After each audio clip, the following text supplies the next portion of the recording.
Les règles offrent un cadre sécurisant pour les enfants et aussi un objectif à atteindre pour l'ensemble de la famille. Ça peut créer de la cohésion justement au sein de la famille. Les règles sont différentes des interdits. D'ailleurs, il est intéressant de pouvoir transformer les interdits en règles, parce que pour le cerveau de l'enfant, il est plus simple de suivre une règle plutôt que de respecter un interdit pour des raisons d'inhibition. Quoi qu'il en soit, les règles familiales sont intéressantes parce qu'on peut les aborder lors d'une réunion de famille et on peut se dire quelles sont les valeurs qui sont importantes pour notre famille. Par exemple, nous faisons de notre mieux, peut-être une règle.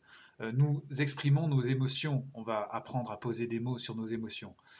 Nous avons le droit de nous affirmer. Les règles peuvent aussi être une expression des droits. J'ai le droit de. Nous demandons de l'écoute quand nous en avons besoin. C'est important parce que le besoin d'écoute, justement, s'il n'est pas satisfait, peut créer des émotions désagréables, voire même des tempêtes émotionnelles, etc., etc. Je vous invite donc à réfléchir à vos valeurs familiales et à les transformer en règles que vous pouvez écrire sur une feuille et afficher en bonne place dans votre maison. N'hésitez pas aussi à compléter ces règles au fil des semaines, au fil de l'évolution de vos enfants et de votre propre évolution. Et vous verrez, cela donne vraiment un cadre très intéressant pour s'épanouir. Pour vous donner un exemple de règles, je vous propose de télécharger gratuitement une affiche avec des propositions de règles à appliquer ou pas.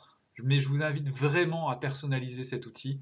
Réunissez-vous, parlez de vos valeurs, parlez de ce qui vous tient à cœur et essayez de transformer ceci en règles et en cadre qui vous permettra de vous épanouir collectivement.